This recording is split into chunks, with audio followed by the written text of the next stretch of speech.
কিন্তু একজন বড় এমবিবিএস ডাক্তারের কাছে যান, ওই জ্বরটা যে না পায় সারবে না, অন্য কোনো ওষুধ লাগবে, এটা আমাদের মতো মনুষ্যজীবের বোঝার দরকার নেই, এটা একমাত্র উনিই বুঝতে পারবে, কারণ তিনি প্রত্যেকটা বিষয়ে অভিজ্ঞ। ঠিকই তদ্রূপ আমরা যাদের নিকট থেকে এই হরি কথামৃত শুনবো, তারা যদি এই এমবিবিএস ডাক্তার হয়, গীতা তো প্রাথমিক, আমরা যখন ভক্তিশাস্ত্র কোর্স করি গীতা প্রাথমিক, ভাগবত হচ্ছে মাধ্যমিক, আর চৈতন্য চরিতামৃত হচ্ছে উচ্চ মাধ্যমিক। এর একটা একটা ধাপে অনুধাবন না করা পর্যন্ত আমাদের মধ্যে সেই শুদ্ধ ভক্তি আসবে না। এইবারে আসুন, যেই কথাটি বলছে সত্য গুণ শুদ্ধি পরমাগ ভক্তি, ভাগবত স্পষ্ট বললেন যে যতক্ষণ পর্যন্ত ভক্তি ভক্তি করে যতই আমরা যা কিছু করি না কেন, হয়তো চোখে জল আসে মায়ার কারণে, মায়ায় কবলিত হয়ে দেখবেন হরিকথা একাগ্রত শুনলে আমাদের যদিও মনটা আপ্লুত না হয়, কিন্তু একখানা বিচ্ছাদ গান গেয়ে দেন দেখবেন সম্পূর্ণ মনটা আপ্লুত। কারণ কি জানেন, পিছনে দুঃখ মনে পড়ে যায়, পিছনে নিজের কৃত কর্ম মনে পড়ে যায়, পিছনে কি কি করেছি এগুলো যখন অনুধাবন আসে, তখন আমাদের কিন্তু এই কান্নাটা আসে। ভাগবত বলছে এই কান্না অনন্ত কাল কাঁদলেও আমার চরণ নহি স্পর্শিবে, এ কান্না অনন্ত কাল কাঁদলেও আমার চরণ নবু স্পর্শ করতে পারবে, একমাত্র যদি কৃষ্ণ বলে হা গোবিন্দ বলে এক ফোঁটা নয়ন জল কারো নয়ন থেকে নিশ্চিত হয়, ভগবান বললেন ওই নয়ন জল গঙ্গা হয়ে আমার পদ ধৌত করে দিতে পারে। তাহলে আমরা যে কথামৃত শুনছি, তব কথামৃত তপ্ত জীবনম, আমাদের তাপিত হৃদয়কে সুশীতল করবার জন্য একমাত্র এই গোপীনাথ দাস বাবাজি মহারাজের মতো, এই চিন্ময় প্রভুর মতো, এই বিভিন্ন সন্ন্যাসী বৃন্দের মতো এই উজ্জ্বল শিখাগুলো না জ্বললে আমাদের অন্ধকার যাবে না। সনাতন জাতি আমরা যারা আছি আমাদের অন্ধকার যাবে না, কারণ আমরা তো যে পণ্ডিত হই সেই পণ্ডিত হয়ে থাকি, অন্যজন পণ্ডিত হোক এইটা আমরা চাই না সহজে। আমি আসনটা পেয়েছি এটা আমারই দরকার, অন্য কেউ পাক, এই ভিতরে সংকীর্ণ মনা, ভিতরে আছে সংকীর্ণ মনা, অর্থাৎ এই সংকীর্ণতা যতদিন পর্যন্ত না যাবে এই কোটি কোটি পাণ্ডিত্যতেও কিছু হবে না। কারণ বলে দিলেন পণ্ডিত মধ্যে কোন পণ্ডিত শ্রেয়, বলছে কৃষ্ণ বিদ্যায় যাহা পণ্ডিত তাহাই একমাত্র শ্রেয়। একমাত্র কৃষ্ণ ভক্তি বিদ্যা দিয়ে যিনি পাণ্ডিত্য লাভ করেছে তার চরণে বারবার প্রণতি, বারবার দণ্ডবত বারবার করতে হবে। এবং সেই প্রসঙ্গ দিয়েই আমাদের ভাগবত সেই কথাটি বলেছে, একমাত্র সেই ভক্তির পাণ্ডিত্য লাভ করতে পারলেই আমাদের শুদ্ধ ভক্তি, যা পরমা ভক্তি বলে ভাগবতে আখ্যায়িত। পরমা কেন?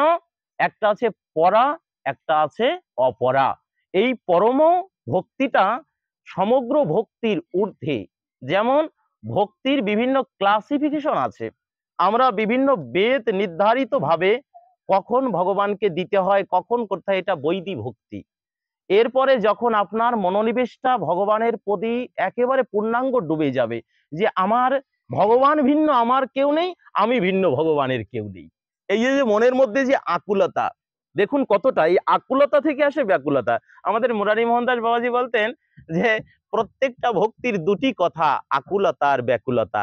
যতইবার ভক্তি নিয়ে আপ্লুত করি, মনটা আকুল না হলে, ব্যাকুল না হতে পারলে, এটা আমাদের হৃদয়ের ময়লা নিজেরাই ধুইতে পারবো না, নিজেরাই ময়লাগ্রস্ত হব। কারণ আমার ময়লা ধৌত করবার জন্য একমাত্র ভক্তি বারি সিঞ্চনম, এই ভক্তি বাড়ি দ্বারাই অনন্ত অনন্ত কালের ময়লা দ্রবীভূত হয়ে যায়। এবং সেই প্রসঙ্গেই বলছে পরমা ভক্তি কেন বললেন, ভাগবত প্রসঙ্গ জানিয়ে দিলেন, পরমাত্মাকে প্রাপ্তি হবার জন্য যে ভক্তি তাহা পরমা ভক্তি বলে আখ্যায়িত। অর্থাৎ আমরা পরমাত্মার সুখের জন্য চাইব, নিজেদের জীবাত্মার সুখের জন্য সর্বদাই খুঁজে বেড়াই। দেখুন জীবাত্মার খাবার পেলে আমাদের কত সুন্দর আনন্দ হয়, মনে হচ্ছে কত ভালো খেয়ে আছি, কত ভালো আছি।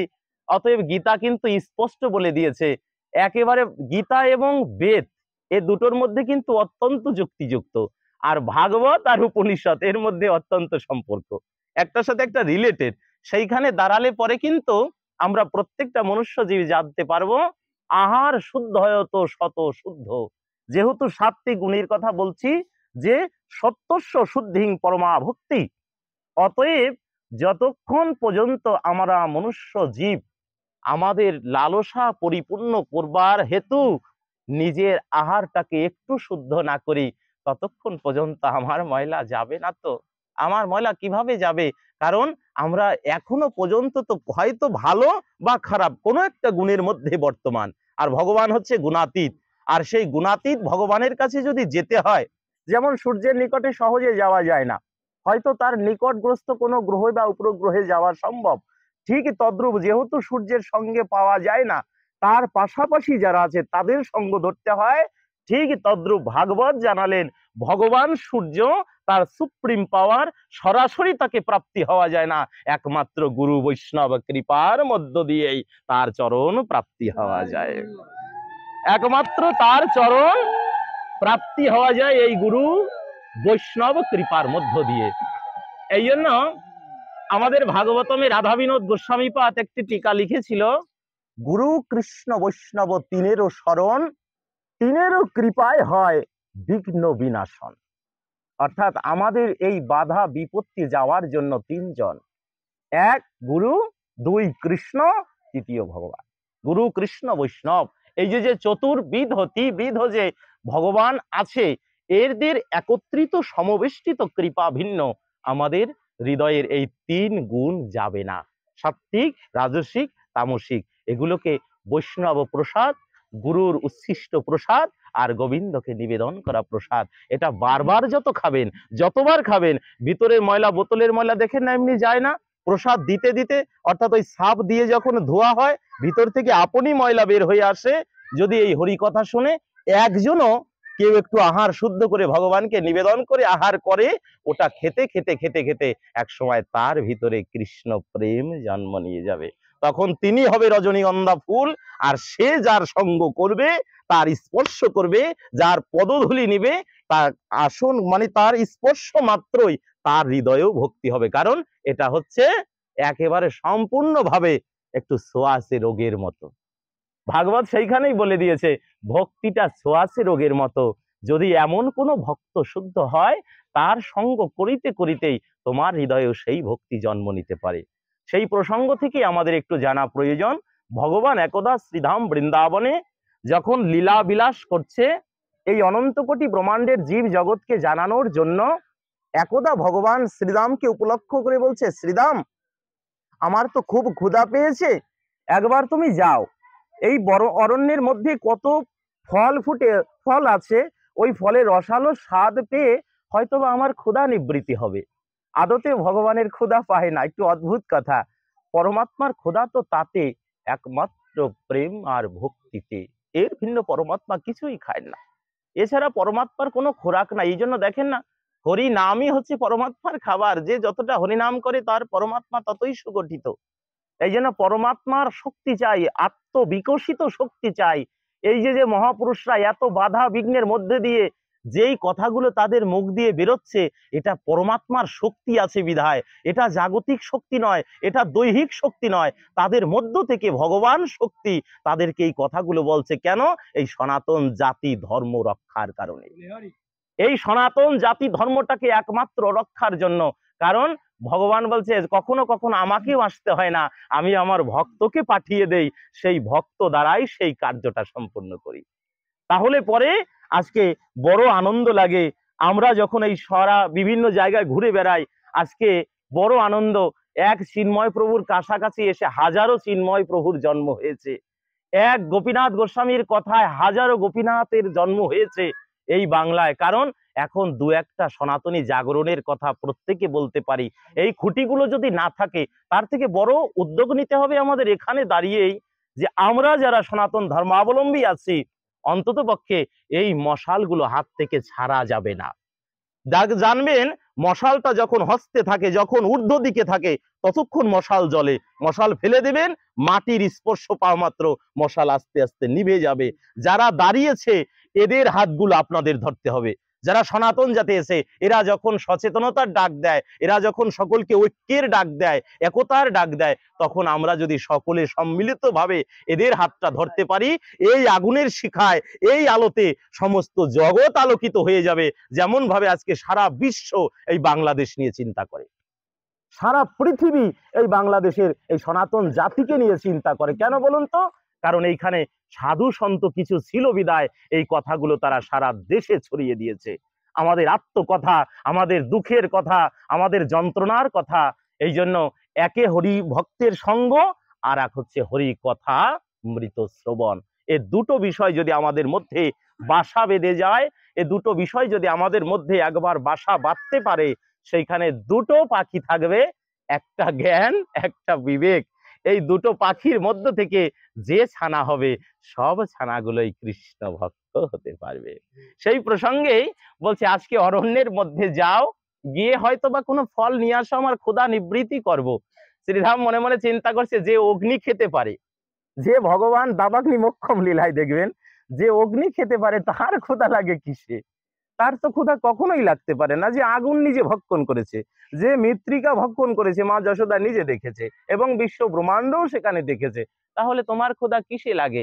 যখন জিজ্ঞাসা করেছে, বলছে তুমি তো এগুলো বুঝবে না, স্বতন্ত্র লীলা তো, তখন বুঝতে দেওয়া যায় না। কারণ অদ্যাবধি সেই লীলা করে গোরা রায় কোনো ভাগ্যবানও। এখানে কথাটা একেবারে ভালোভাবে বুঝিয়েছে, কোনো ভাগ্যবানও লীলার মধ্যে থাকলে যদি স্বতন্ত্রতা বুঝে যায়, তাহলে ভক্তি চলে আসবে, অন্যরকম ভাবে তাকে দেখবে। আর যতক্ষণ পর্যন্ত সখ্যতা থাকবে, প্রেম থাকবে, ভালোবাসা থাকবে, ততক্ষণ পর্যন্ত তুমি আমি সম, তুমি আমি তো সমান, অন্য কেউ তো নয়। এই ভালোবাসাটাকে স্থিরতা দিবে বিধায়ী ভগবানের বৃন্দাবন লীলা। এই জন্য ডেকে বলছে, যাও গাছ থেকে হয়তো বা ফল নিয়ে আসো, আমার ক্ষুধা নিবৃত্তি করবো। শ্রীধাম এইবার যখন গিয়েছে, প্রত্যেকটা গাছে গাছে দেখছে অনেক সুন্দর সুন্দর ফল। তো এত ফল তো কানাই খেতে পারবে না, আমি তো নিজেও একটু ক্ষুধার্ত আছি, আমি একটু আস্বাদন করে নেই। কারণ ভাইয়ের কাছে যখন দেয় ও নিজেই খেয়ে ফেলে, ও অনেক বানরগুলোকে দিয়ে দেয়, পোষা পাখিকে দিয়ে দেয়। কিন্তু আমরা হয়তো বা পেতেও পারি, নাও পারি। এই যে দেখুন আমাদের ভক্তির ক্ষেত্রটা, আমরা অনেক সময় চিন্তা করি, যদি কেউ মায়েরা একটু বলে বাবার কাছে, আজকে ঠাকুর সেবার জন্য দুটো ফল আইনো, দেখবেন অটোমেটিক্যালি অনেক বাবারাই আছে, আপনারা না, অনেকেই আছে, মুখটা একটু কালো হয়ে যায়। হয়তো বা অন্যান্য বাজার করতে আমাদের খুব ভালো লাগে, কিন্তু যখন ঠাকুর সেবার জন্য দুটো ফল, তখন একটু এত ফল, ফলের কি দাম বোঝো? অর্থাৎ আমাদের ভগবান সেবায় এখনো মনই আসেনি। আজকে সেই লীলাটাই বৃন্দাবন লীলায় বলছে যে শ্রীরাম ভাবছে আমি তো ক্ষুধার্ত, ও তো বানরকে দিয়ে দেয়, পাখিকে দেয়, পশুকে দিয়ে দেয়, দিবেই তো। কেন দেবে না জানেন? কারণ কি, কেউ কারোর সাথে ঋণী থাকতে চায় না। ত্রেতায় এতবার তোরা কষ্ট করেছিস, আমার জন্য সেতু বন্ধন করেছিস, আমার জন্য এত কিছু করেছিস, কিন্তু আমি ভগবান হয়ে তোদেরকে কিছু দিতে পারি নাই। ভগবান রামচন্দ্র যদিও ভগবান ছিলেন, যত বানর মানবী ছিল তার জন্য জীবন পর্যন্ত দিয়ে দিয়েছে। স্বয়ং দেখবেন, যখন এই ভগবান রামচন্দ্র লীলা, ত্রেতার লীলাটা একটু স্মরণ করে আমরা দাপরে ঢুকবো।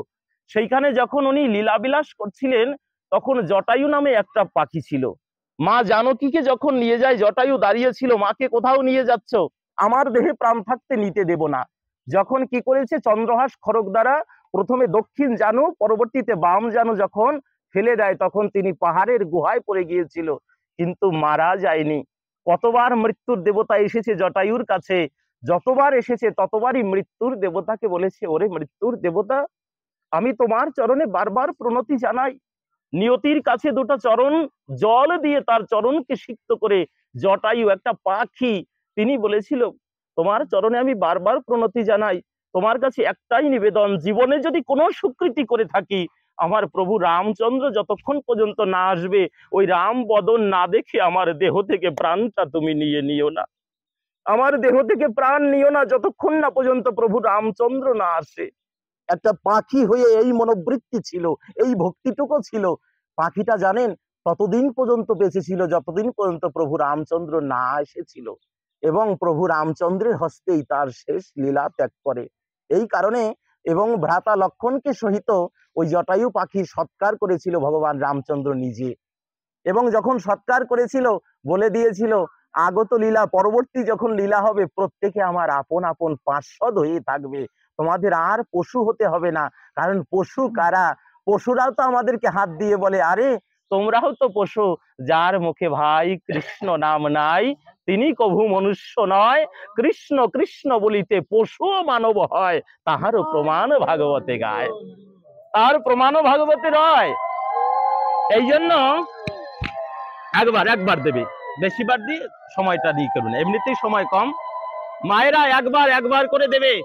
আজকে দেখুন যখন এই বানর বানরীরা সারাটা জীবন প্রভু রামচন্দ্রের সেবায় দিয়েছে, প্রভু রামচন্দ্র মনে করছে এই যুগের লীলাতে তো তোদের কোনো সেবা করতে পারলাম না, কারণ ভক্তের সেব্য ভগবান আর ভগবানের সেব্য ভক্ত।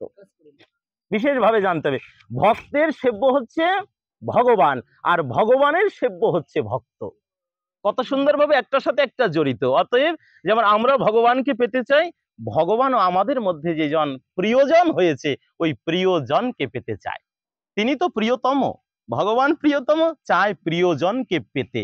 এইটা হচ্ছে একেবারে সম্পূর্ণরূপে সখ্যতা প্রেম যাকে বলি আমরা, বিনা প্রেম ছে নাহি মিলে নন্দলালা, সেই প্রেমটা। আজকে যখন বলেছে তোদের সাথে আমার এই সখ্যতা, আমার এতটা প্রেম, যারা নিজের জীবন দিতে প্রস্তুত, কিন্তু এহেন লীলাতে তো তোদের কিছু দিতে পারলেম না, আগত যখন বৃন্দাবন লীলা হবে আমি নিজে তোদের সকলকে আমার সেবা দেব। এই জন্য দেখবেন বৃন্দাবন লীলায় ভগবান যখন দধি ননি খেতেন, ওই বানর বানরী যারা ছিল বৃন্দাবনের মধ্যে তাদের সবাইকে দিতেন। এখনো পর্যন্ত বৃন্দাবনে বানরের অভাব নেই, অর্থাৎ দাপরের লীলাতে এসে পূর্ব লীলার ঋণ শোধ করছে ভগবান। তোরাও তো আমার সাথে ছিলি, তাই আজকে ভাবছে যখন এগুলো তো কানাই একা খাবে না, এগুলো সবকিছু দিয়ে হয়তো বা বানর বানরীর মধ্যে পার করে দেবে, তাহলে আমি একটু দেখি। যখন ওটার একটু স্বাদ নিয়েছে, দেখছে অত্যন্ত মিষ্ট, খুব মিষ্ট, ফলের একটা স্বাদ নিয়েছে, ওটাকে যখনই মিষ্ট লেগেছে ঝোলার মধ্যে রেখে দিয়েছে, খুব মিষ্ট, তাহলে এই মিষ্টি ফলটা খাবো না, আমি একটু টকটা খাই, মিষ্টিটা ভাই কানাইকে দেই। এই যে দেখুন ভক্তির কত সুন্দর ভিতর থেকে বিকার গুলো আসছে যে আমার এমন হওয়া দরকার। এইবার যখন দ্বিতীয় ফলটা মুখে দিয়েছে, এবার দ্বিতীয় ফলে যখন কামড় দিয়েছে ওই ফলটাও সুমিষ্ট, এবার ওটাও ঝোলার মধ্যে রাখছে। ভগবান তো অন্তর্যামী, সব জানে। তুমি খেতে চাইছো, আমি যতক্ষণ পর্যন্ত আমার তোমার এই মনটা যতক্ষণ পর্যন্ত আমার পদে থাকবে ততক্ষণ পর্যন্ত তুমি তো খেতে পারবে না। এইবার যতবার ওই ফলে মুখ দিচ্ছে প্রত্যেকটা ফলই সুমিষ্ট। এবার রাখতে রাখতে বড় একটা ঝোলা হয়ে গেছে। যাক, আমার তো ফল খাওয়া হলো না, সব ফলে মিষ্ট, এটাই নিয়ে যাই, এটা নিয়েই হয়তো ভাই কানাইকে দেই, আজকে সবাই মিলে একসাথে খাবো। যখন এটা গিয়েছে, ঠিক ভগবান কদম্ব বৃক্ষের নিচে সকল পার্শ্বদ নিয়ে, সকল ব্রজে যত যারা ছিল গোধেনুগণকে নিয়ে তিনি বংশী বাঁধন করছে, এমতো সময় সেই ফলের ঝুড়িটা এনে তার কাছে দিয়েছে। এই ভাই কানাই, এগুলো তুমি আস্বাদন করো, সবাইকে প্রসাদ দাও, তাহলে সকলেরই ক্ষুধা যাবে, শুধু তোমার ক্ষুধা নয়। যখন দেখেছে এইবার শ্রীরাম এনেছে, সুবল তো একটু বড় দাদা, ও যখন দাঁড়িয়েছে দেখছে একটা ফলও কানাইয়ের সেবার উপযুক্ত না, সবগুলো এটু, সবগুলো খেয়ে খেয়ে নিয়েছে। এই এটা দেওয়া যাবে না, তুই এতকাল এই শিখেছিস, যদি কাউকে দিতে হয় ভালো জিনিসটা দিতে হয়, যদি কাউকে দিতে চাও ভালোটা দাও। আরে গোবিন্দকে দিতে চাও, গোবিন্দকে তোমার মনের দুঃখটা তার উপর কেন চাপাও, তার কাছে নিজের দুঃখটা কেন বলো, তার কাছে প্রণাম করতে গিয়ে নিজের দুঃখটা কেন বলো, আগে তার কাছ থেকে চেয়ে নাও, আমাকে যতই দুঃখ দাও না কেন তোমার পদে যেন ভক্তিটা আমার না কমে যায়, আমার কাছ থেকে সব ছিনিয়ে নাও, স্ত্রী পুত্র কন্যা এগুলো তো সব বাহ্যিক পরিচয়, এগুলো সব ছিনিয়ে নাও, এগুলো আমার কোনো কিছুই দরকার না, কিন্তু তোমার বলতে যে নয়ন বাড়ি ঝরে এই অভ্যাসটুকু, এই ভক্তিটুকু আমার কাছ থেকে নিও না, এইটুকু আমার কাছ থেকে অনন্তকালেও নিও না, তোমার নামে যে নয়ন ঝরে এই মনটুকু, এই ভাবটুকু, এই প্রেমটুকু আমাকে দিয়ে দাও, আর সব যা আছে নিয়ে নাও। অনেকে অনেক সময় বলি, এই এর তো মেয়েটা ভালো না, এর তো ছেলেটা ভালো না, এর তো পুত্রবধূটা ভালো না, আরে এগুলো তো সব উপেক্ষা, এগুলো সব ছিন্ন হয়ে যাবে। ভালো করে দেখবেন, ভগবান যখন আপনার প্রতি সন্তুষ্ট হবে আপনাকে চতুর্দিক থেকে জ্বালা দিবে, চতুর্দিক থেকে, অপরের কাছ থেকে কলঙ্ক আপনাকে নিতে হবে, পাঁচজনের কাছ থেকে আপনি প্রশংসা পাবেন না। প্রশংসা পাওয়ার জন্য ভক্ত ব্যস্ত নয়, প্রশংসা কখনো পাবেন না। হাজারো জনে কটাক্ষ কথা বলবে, হাজারো জনে আপনার নিন্দা করবে, হাজারো জনে বলবে এত বড় একজন মহাপুরুষ, তার এইরকম এইরকম হয়ে গেল, তার ছেলে মেয়ে এইরকম, তার পুত্রবধূ এইরকম, তার, আরে সব দিক উপেক্ষা হয়ে যাবে, কিন্তু ভক্ত তিনি যিনি এত যন্ত্রণার মধ্যেও স্থির থাকতে পারবে, তিনি একমাত্র ভগবানের প্রিয়। আরে অর্জুন বলেছিল না, সুখ দুঃখ শীত উষ্ণ মান অপমান শত্রু মিত্রে যার সমভাব আছে একমাত্র তিনিই আমার প্রিয়, আমিও তার প্রিয়। আজকে যখন এনেছে, সুবল দাঁড়িয়ে বলছে দাঁড়াও, এ ফল কানাই সেবায় দেওয়া যাবে না, মা যশোদা এত কষ্ট করে এত কিছু দেয় কত ভালোভাবে, আর তুমি এটো ফল দিচ্ছ, এটা কখনো নেওয়া যাবে? ভগবান সব বুঝতে পেরে একটু একটু মৃদু মৃদু হাসছে আর বলছে আমি কিছু বলবো না, দেখি এই দুই ভাইয়ের মধ্যে কি হয়।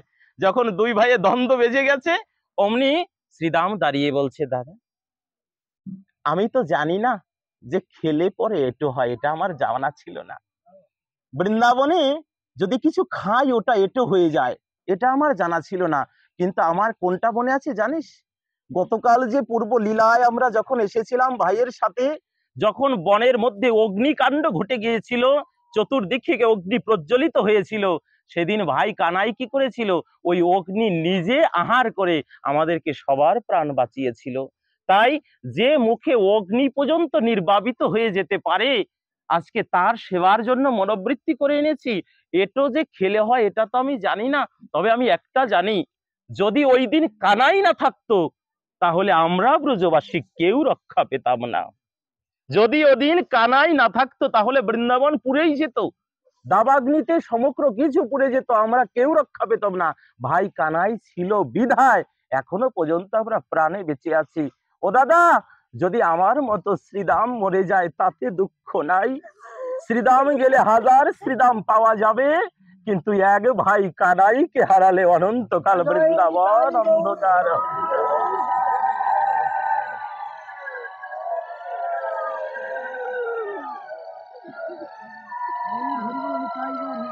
এই জন্য আমাদের প্রত্যেকটা মনুষ্য জীব, আমার মতো মাদৃশ্য ক্ষুদ্র জীব চলে গেলে কিছু হবে না, কিন্তু আজকে এই সনাতন জাতির জন্য, সনাতন ধর্মের জন্য যারা প্রাণ দেওয়ার জন্য প্রস্তুত, যারা এখনো জেলে বসে থেকেও তারা এখনো কৃষ্ণ চিন্তা ছাড়েনি, জাতির চিন্তা ছাড়েনি, এইরকম মহাপুরুষ যারা আছে, এদের হাতগুলো ধরুন।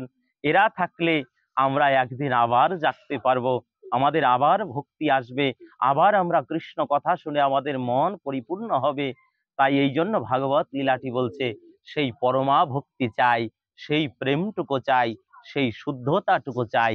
প্রত্যেকের সেই কৃষ্ণ প্রেম ভক্তি হোক, প্রত্যেকে সেই আবেগ আপ্লুত নয়, হৃদয়ের বিবেক থেকে যেন ভক্তি জাগ্রত হয়, হৃদয়ে যেন সর্বদা সেই ভগবত পদে প্রসন্নতা জাগে। সকলে সেই সনাতন ধর্মের আর্যানুষ্ঠান করুন। অনেকে আছি মালা খুলে দেব, তিলক মুছে রাখবো, পথে বের হব না, টিকি কেটে দেবে, ওই ভয়ে কোনোদিন সনাতন জাতি চলে না।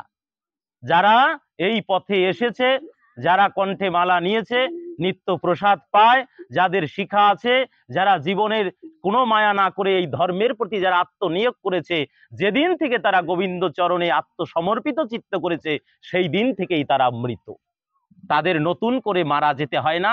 গুরু গোবিন্দ চরণে যারা একবার জনমের মতো মরে যায় তাদের মৃত্যু ভয় থাকে না।